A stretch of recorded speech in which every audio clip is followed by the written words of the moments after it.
Hello everyone, welcome to another Minecraft Survival Seed Review. As always, I appreciate the likes and the subs, so please keep them coming.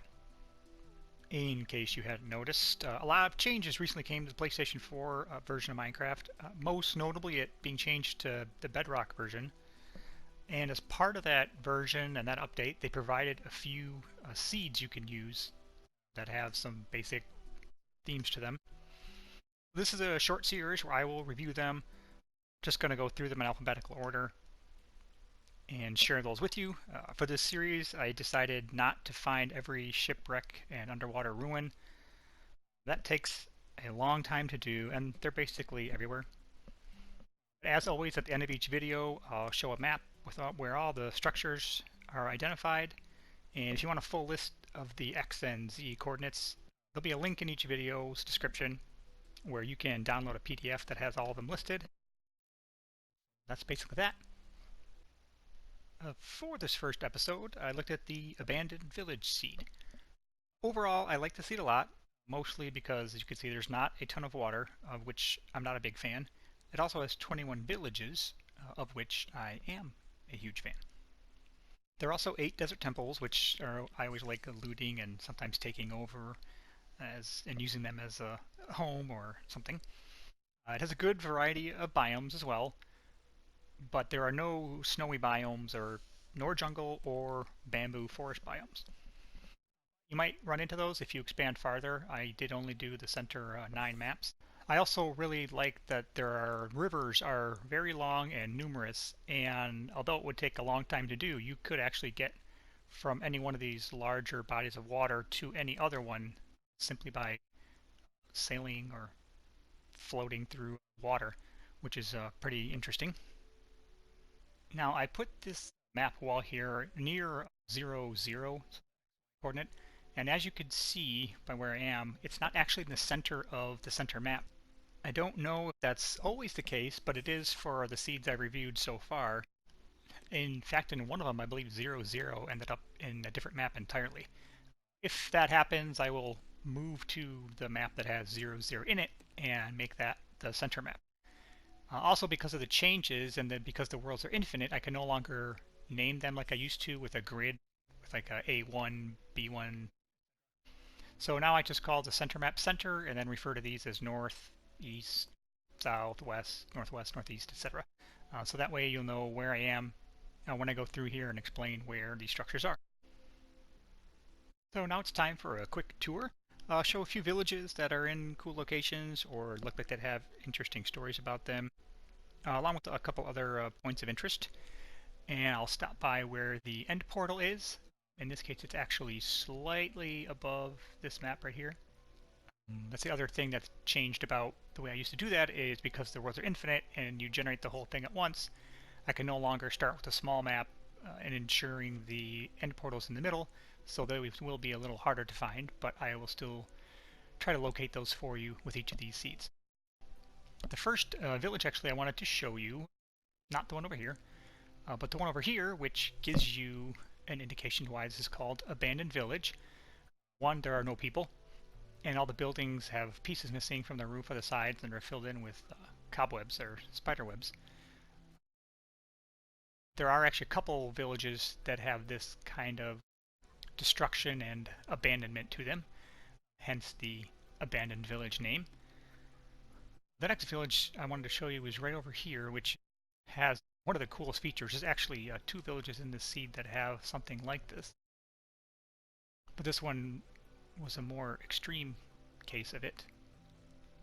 And then there's this huge crevice right in the middle of the village, and somehow this one did not get abandoned, even though if I lived here, I definitely would try to leave. So this is actually a pretty huge crevice. You can see lots of lava down at the bottom. But I just had never seen anything like this in previous versions of the game, so I thought that would be interesting to point out. Slightly farther to the east, almost to the far edge of the center map, is another abandoned village. Although some cats seem to have moved in, and somehow the fountain still has water in it. Again, another abandoned village here in the middle. And then a little farther, as I cross over now into the east side of the map, I'll show you yet another village. So here we are at a village over on the east map, so just to the left of the center map. And if you notice, the map I'm holding doesn't actually show my position on it. I'm hoping that's something they fix. Otherwise, you just sort of have to use the map and read the terrain around you. This one, it's easy to find. Towards the top middle, there's a red blotch you see on the map. That would be this lava down here.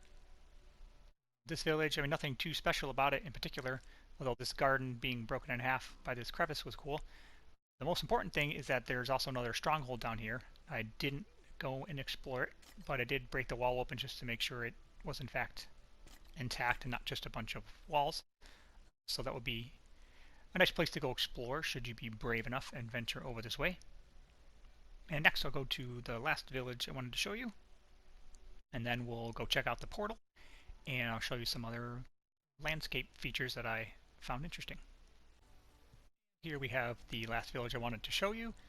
One of the things I noticed, and this is another good example of that, is how villages will now sort of spawn anywhere, where I think there was some limitations based on the terrain they were in or something that where they would spawn. So here there seems to be no regard for there being a big river or part of a river going through it. So if you were to come down here, I would think the first order of business would be to build a bridge across so those poor villagers can get back and forth. But again, I mean, the landscape around here is pretty cool too.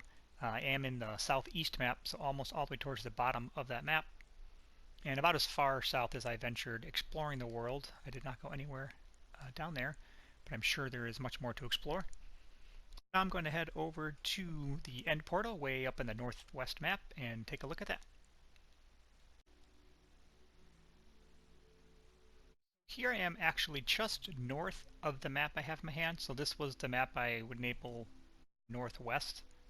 And I'm actually just north of that. I wanted to show there are actually two villages. So this one, and then this one just on the other side. Again, these are both just north of the map. If you can see that, if you get towards the right side of the top, the little gray square shaped thing, that's actually the Desert Temple. And this village here is just where you see that river in the top center of that map. And this happens to be where the end portal is. So using the Eyes of Ender to guide you here, you'll end up somewhere off center. So it's not exactly where this is, but this is where I came up once I found it. It's actually a rather sizable stronghold as well, but I did find that. So you'll have to venture slightly above the map from where I laid out my 9 map grid. But it won't be too hard to find because it is just off that map there. So the last thing I wanted to show you, and I am in now the north map, and I'm actually just over the border of the north map from where my map wall is. I really like the way this mountain area laid out. This seems like such a, especially when there's a savanna and desert around it, it's sort of like this green oasis right in the middle. And I just thought with the different levels, the caves in there and everything else, that this would be a really interesting place. I could see some pretty creative ideas coming out of living here and exploring here with these little cliffs with trees on them overhanging the edge.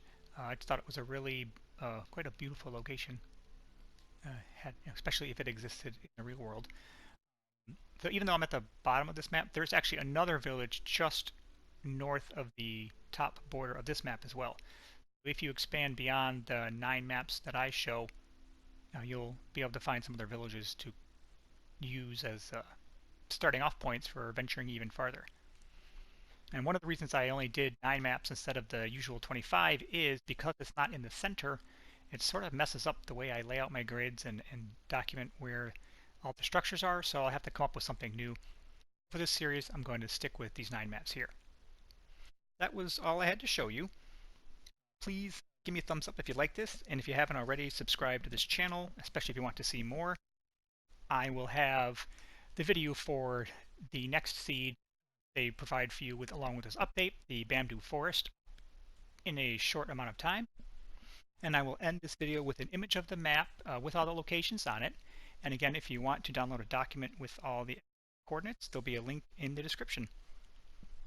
Thanks for watching. We'll see you soon. Bye.